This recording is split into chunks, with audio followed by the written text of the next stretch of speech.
안녕하세요. 박민수 원장입니다. 항상 구독해 주시고 좋아요를 눌러 주셔서 진심으로 감사드립니다. 사람이 살아가면서 누구나 걸리지 않으려고 굉장히 노력하는 질병들이 있을 것 같은데요. 그 중에서 대표적인 질병 중에 하나가 뇌졸중, 즉 뇌경색과 뇌출혈일 겁니다. 특히 최근 들어서는 이제 뇌졸중이 굉장히 많아지고 있고, 이것들 때문에 삶의 질이 떨어지고 여러 가지 장애를 얻게 되는 분들이 굉장히 많은데요. 자, 오늘은 뇌졸중에 걸릴 확률을 줄이는 7가지 원칙을 정리해서 우리 구독자 여러분들, 시청자 여러분들과 나누어 보려고 합니다. 뇌졸중이란 혈액이 제때 공급이 되지 못하는 거죠. 우리 뇌는 굉장히 많은 혈액을 요구를 하는데요. 왜냐하면 우리 두뇌 활동 자체가 굉장히 많은 산소를 이제 요구합니다. 에너지를 요구합니다. 근데 뇌로 올라가는 우리 동맥은 보호를 받아야 되기 때문에 꼬불꼬불한 미로 속에 갇힌 혈관처럼 보호를 받으면서 이 안쪽에 잘 숨겨져 있습니다. 그러다 보니까 막히는 경우가 많죠. 또 막힌 것을 뚫기 위해서 혈압이 강하게 가다 보니까 출혈이 되는 경우가 많습니다. 뇌졸중 중에서 뇌경색은 막힌 혈관과 제때 가지 못하는 혈액, 이런 두 가지 문제가 결합이 되었을 때 생기는 질병이죠. 혈관이 이렇게 유연하고 잘 개통이 되어 있을 때는 혈액을 공급하는데 크게 문제가 없습니다. 그런데 이렇게 동맥경화, 피떡이라고 하죠. 혈전이라고 하는데 이런 부분들이 이 안에 덕지덕지 있고, 이 정도가 되었을 때 또 문제가 뭐냐면, 이렇게 혈관이 된다는 거는 혈관 이렇게 만드는 건 혈액이거든요. 혈액에 있는 염증 물질, 혈액에 있는 콜레스테롤, 나쁜 지방, 혈액에 있는 당들이 지나치게 많아지고 혈액에 오염 물질이 가득 찼을 때 혈액의 동맥경화 손상이 일어나면서 혈관의 동맥경화가 일어나고, 이 두 부분이 상호작용하면서 만들어지는 문제가 뇌졸중, 뇌경색과 뇌출혈입니다. 자, 가지 못하니까 압력이 높아지는 거죠. 자, 그래서 우리가 혈압을 조절할 때는 젊을 때는 낮으면 낮을수록 좋습니다. 왜냐하면 혈압이 낮더라도 심장의 힘이 어느 정도 받쳐주고 혈관에 탄력성이 있고 보건성이 있기 때문에 혈액을 필요한 만큼은 내보내줄 수 있는데, 문제는 나이가 들수록 혈관이 딱딱해질수록 심장 기능도 무리를 하게 되고 자율성이 사라지면서 혈액을 제때 공급하지 못해서 뇌경색, 뇌가 막히는 질환이 생기는 경우가 굉장히 많습니다. 그래서 혈압을 110에 70, 90에 60 이 정도 걸 유지하자고 하는데, 나이가 들수록 혈압을 유지하는 기준치가 조금씩 올라가게 됩니다. 그래서 이제 고령자들에서는, 미국이나 유럽의 가이드라인에서는 고혈압 환자 치료할 때는 젊은 층에서, 그러니까 우리 중장년층에서는 140에 90 정도로 낮추면 된다. 그렇지만 고령자층에서는 너무 낮추게 되면 오히려 뇌경색의 문제가 생길 수 있으니까 150에 90 정도로 유지하자. 물론 이거는 주치의와 판단하셔서 자신의 연령을 고려해서 해야 됩니다. 그런데 혈압이 너무 높으면 뇌출혈, 혈압이 너무 낮으면 뇌경색의 문제가 있기 때문에 적정 혈압을 유지하는 게 중요하다. 그렇지만 고혈압 환자들 같은 경우는 약을 써서 치료를 할 때 나이가 들수록 혈압을 낮추는 기준 자체가 점점 올라갈 수밖에 없다. 뇌경색을 막기 위해서. 자, 그래서 혈압은 너무 높아도 낮아도 안 된다. 점점 나이가 들어갈수록. 물론 젊은 나이에서는 조금 더 낮게 유지해서 혈관에 가해지는 압력, 그 다음에 심장의 무리를 막아주는 게 도움이 된다. 그렇게 가이드라인을 정하고 있습니다. 그래서 너무 혈압이 높지도 낮지도 않고 적정 혈압을 유지하기 위해서 가장 중요한 것은 혈액순환이 원활해야 되는 겁니다. 자연스러운 게 좋죠. 물론 이제 약물을 써서 조절해야 될 수도 있지만, 자연스럽게 혈액순환이 잘 된다면 큰 문제 없이, 피가 좀 작게 갈 것 같아 그러면 혈액순환이 더 빠르게 해서 더 이렇게 풍부하게 공급해주고, 너무 강한 것 같아 그러면 조절하는 기능이 원활하게 돌아가면 큰 문제 없이 혈관이 보호받을 수 있는데, 심장도 무리를 안 할 수 있는데, 그렇지 못했을 때 문제가 되는 겁니다. 그래서 제가 항상 말씀드리는 게 못이 이제 당입니다. 그러니까 혈당이 높아지면서 혈관에 상처를 내면 콜레스테롤, 나쁜 콜레스테롤 LDL이 달라붙어서 피떡, 그 동맥경화를 만들고, 그리고 피들이 당과 지방으로 끈적끈적하니까 혈액순환이 되지 못하니까 심장은 좁아진 혈관에 찐득찐득한 혈액을 보내기 위해서 어쩔 수 없이 심하게 망치질을 할 수밖에 없는 고혈압의 상태가 되는 겁니다. 어떻게 보면 자신의 몸에 어쩔 수 없이 혈액을 보내기 위한 생존 반응이라고 볼 수가 있죠.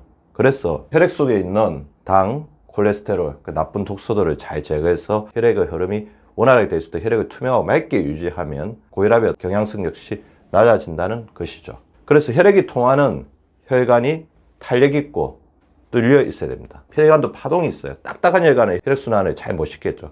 혈관이 이렇게 부드럽게 이제 탄력이 있어야 되는데, 탄력을 잘 유지하려면 혈관에 적을 해야 되겠죠. 20대부터 담배를 멀리하고 가음, 연소 음주를 피하는 게 중요합니다. 혈액을 120에 80 이하로 유지하면서 활성산소로부터 내 몸을 보호해주는 제철 과일이나 야채를 꾸준히 섭취하면 혈관에 탄력 있게 유지할 수 있습니다. 혈관이 지나치게 경직돼 있다. 스트레스가 많다든지 혈액 순환이 좀 잘 되지 않는다든지 최근에 스트레스를 받아서 안건경련이 있다든지 삼 징후에 있을 때는 마그네슘이 풍부한 음식을 먹어서 혈관의 유연성을 높여주는 것도 굉장히 중요할 것 같아요. 시금치, 견과류, 녹색 채소, 바나나, 두유, 우유, 연어, 아보카도, 다크 초콜릿, 시아은유 등이 있으니까 이런 음식들을 규칙적으로 조금 섭취해 주는 것들이 도움이 될 것 같습니다. 그리고 혈액이 통하는 혈관이 이제 타역이 있는 것 동시에 개통, 아까 제가 봤을 때 직경 자체가 동그랗게, 그러니까 혈전 자체로 인해서 혈관이 좁아지지 않아야 된다는 거죠. 20대 혈관의 직경을 유지하는데 가장 중요한 것은 두 가지죠. 혈당 자체를 정상으로 유지하는, 공복혈당 100 이하, 당화혈색소를 5.5 이하로 유지하는 게 굉장히 중요합니다. 두 번째, 나쁜 콜레스테롤 LDL 수치가 올라가 있다면 그거를 최적화시키는 게 굉장히 중요해요. LDL 수치는 이염료에 따라서 조금 조절하는 기준이 다릅니다. 이거는 담당 주치하고 상의하셔서 약물요법을 할 건지, 약물요법을 한다면 어느 수준까지 어떻게 할 것인지, 생활습관 개선을 어떻게 할 건지를 정해주는 게 좋을 것 같고요. 고혈압이나 흡연, 비만 등의 요인이 있으면 100 이하까지 떨어뜨리자. 간성동맥 질환이 있으면 70 이하까지 나쁜 콜레스테롤 LDL을 조절하자. 그다음에 요새는 당뇨 관련돼서 70까지 낮추자는 의견도 이렇게 제기가 되고 있습니다. 주치와 상의해서 자기의 나쁜 콜레스테롤 LDL 조절 수치를 결정을 하시면 될 것 같습니다. 탄력있고 개통이 잘 되어 있어야 됩니다. 혈관이. 두 번째, 이제 그 안에 흐르는 혈액이 맑고 투명해야 되겠죠. 가끔 제가 저희 병원에서 혈액 검사를 해보시는 분들 보면 피가 놓일 때 찐득찐득하게 점도가 너무 올라가 있고 굳어 있는 것들을 볼 수가 있습니다. 여지없이 검사를 해보면 혈액의 염증 수치, 당이나 콜레스테롤이 굉장히 올라가게 했어요. 자, 혈액을 맑고 투명하게 유지하기 위해서 가장 중요한 거 하루 2리터의 물이죠. 소변 색깔이 맑을 정도까지 충분하게 수분을 섭취하자. 그래서 한 2시간마다 물을 한 컵씩 마셔주시는 것만으로도 혈액이 지나치게 탈수되고 찐득해지는 걸 막을 수가 있을 것 같아요. 콜레스테롤을 배출하는 하루 30g 이상의 섬유 섭취가 굉장히 중요합니다. 우리나라 사람들의 섬유 섭취가 생각보다 부족해요. 우리가 굉장히 이 부분에 대해서는 소홀하기가 쉽거든요. 두 번째는 혈액순환을 잘 시켜주기 위해서는 들어가고 나오는 게 잘 돼야 되겠죠. 아까 충분하게 수분을 섭취를 했으니까 건강한 땀을 위한 아침, 점심, 저녁 10회, 15, 5, 3, 5 코로 들이마시고 3초 쉬고 5초 입으로 내쉬고 다 하실 겁니다. 일주일 3회 30분 이상의 땀나거나 숨이 찬 유산소 운동을 해주셔서 혈액을 투명하게, 혈액의 순환을 원활하게 해주시는 것이 필요합니다. 심장이 어떤 위기 상황에서 에너지가 너무 없으면 대치를 못합니다.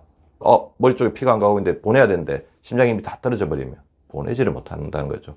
고혈압이 오래 시달리고 그다음에 혈액순환이 안 돼서 굉장히 무리하고 있고 스트레스가 많으신 분들은 심장의 위기 반응이 약할 수가 있어요. 심근경색이 오려고 하면 자기들 스스로 이제 낮춰주면서 혈액을 잘 공급받도록 혈관을 열어줘야 되는데 그런 것도 잘 못한다는 거죠. 교감신경계의 과도한 흥분을 조절하고 부교감신경계의 활성도, 고요하게 자기의 몸을 만드는 여러 가지 상태를 만들어 주시는 게 중요합니다. 느리게 살기, 다른 사람들에게 욕 들어먹는 것에 대해서 너무 스트레스 받지 않기, 다른 사람의 어떤 눈치를 너무 보지 않기, 그 다음에 양보하기, 지하철 한 대 보내거나 차 앞에 끼워주기, 그래서 예민한 성격을 둔감하게 만드는 노력도 해주시는 게 좋을 것 같고요. 세로토닌, 옥시토신이 부교감신경계의 가장 중요한 파트너입니다. 하루 10번 웃기, 심호흡 훈련, 생각 중지 훈련. 지금 굉장히 괴롭지만 시간이 이렇게 지나면 괜찮을 거야. 나만 이 스트레스를 받는 게 아니야. 그럼에도 불구하고 스트레스 받는다면 이거는 내가 살아가는 데서 꼭 필요한 일이기 때문에 이렇게 스트레스를 받고 있는 것 같아요. 스트레스의 긍정적 재구성 훈련. 결국에 나는 이 스트레스를 이겨낼 수 있다. 그렇게 생각하시는 게 중요할 것 같고요. 나이가 들수록 딱딱해지는 혈관을 보조할, 이걸 도와줄 가장 중요한 파트너는 근육입니다. 근육을 보충하셔야 됩니다. 혈액순환에 의한 가장 중요한 근육, 제가 항상 말씀드려요. 종아리 근육, 허벅지 근육. 운동은 근력 운동과 유산소 운동을 복합해서 해야 됩니다. 그래서 한 5대5 정도로 하시는 게 항상 좋을 것 같아요. 그리고 덜숨과 날숨을 고려하는 운동을 하셔야 되고, 그래서 천천히 숨기피 운동 제가 항상 강조를 하는 거죠.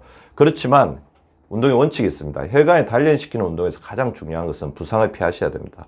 운동에 대한 의욕이 넘친 나머지 부상을 당해버리면 아무 소용이 없거든요.